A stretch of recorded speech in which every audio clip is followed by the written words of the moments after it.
le hetsika atao tsy ho ela aloha zany a ny voalokatra amin'ny fahatelo ny volana aprily zao a Liberté 32 a dia manao hetsika.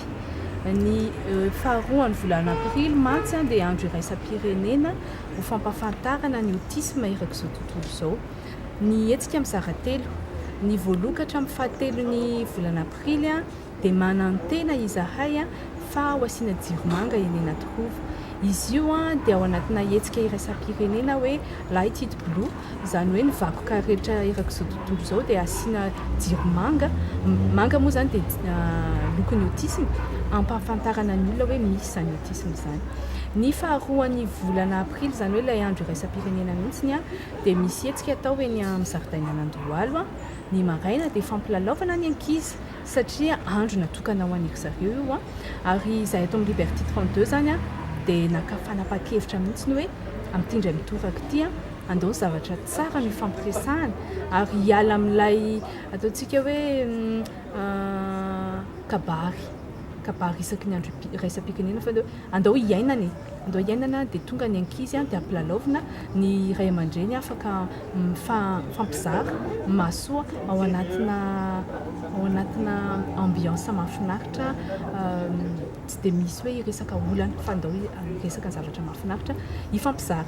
Ny hariva dia miditra bebe kokoa amin'izay fifampizarana amin'ny samy ray aman-dreny sy ny mpiantsehatra, izany hoe misy atelier d'échange fifampizarana amin'ny ray aman-dreny sy ny mpiantsehatra momba ny autisme amina lohahevitra maromaro ny zoa ahoana ny atao ny fanampiana ara-psikolojika ny ray aman-dreny sy ny zaza, ny ahoana fiaim-piainana manokana amin'izany hoe autisme zany. Dia farany ny fahatelo ny volana aprily dia misy fifampizarana fifampiofanana momba ny autisme ho ana olona vitsy. Heverinay fa tokony hitondra an'ity tolona ity misy kokoa zany hoe mpanao gazety misy mpitsabo misy olon-tsotra, misy ray aman-dreny misy mpilatsaka tsotra. Fa raha mikasika autisme eto Madagasikara ataontsika hoe firy zany pourcentage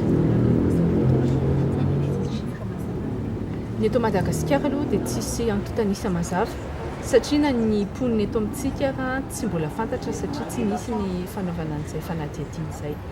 Kanefa ny fantatra fa misy izy io ary eo amin'ny sehatra iraisam-pirenena dia misy ny taremarika. Ny ahafahana koa mahafantatra hoe firy ny olona autiste dia amin'ny fisiany aloha ilay fitiliana. Ilay fitiliana nefa ny eto amintsika mbola sarotra be. Afaka milaza izay hoe sarotra satria na izy io lafo vidy be na izy io mbola tsy misy na vitsy manao azy koa dia raha teny salanisa zany tsika dia tokony hisy an'ireo fanadihadiana ireo, tokony misy fitiliana ary anisan'ilay tolona ataonay moa zany hoe asivy fitiliana maimaim-poana satria ny autisme tsy mifidy saranga kanefa ny trangam-piarahamonina tena misy izy io ary betsaka ny ankizy kely any anaty tanàna any verivery fotsiny satria tsy hitan'ilay ray aman-dreny ilay zavatra atao tsy fantany hoe inona, tsy fantany akory hoe maninona ilay zanany.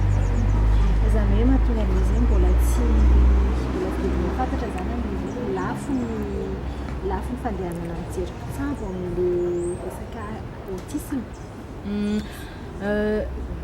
Afaka milaza ny antony afaka milaza tsika hoe tsy fantatra mihitsy ilay izy eto amintsika. Any ivelany izy efa mandehabe fa eto amintsika zany ohatra hoe zavatra vaovao hoentina kanefa ny zavatra misy fa tsy fantatra hoe inona ilay izy.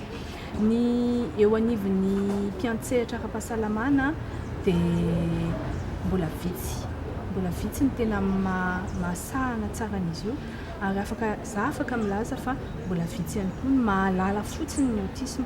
Izay no anisan'ny ezaka nataonay hoe misy ezaka nataon'ny Liberté 32 mandeha mampahalala hoe misy ny atao autisme satria betsaka ny ankizy kely diso ny fanafody hohaniny na hoe mididiana tsinahy izy satria tsy fantatra ilay mpitsabo hoe inona moa mahazo an'ilay zaza.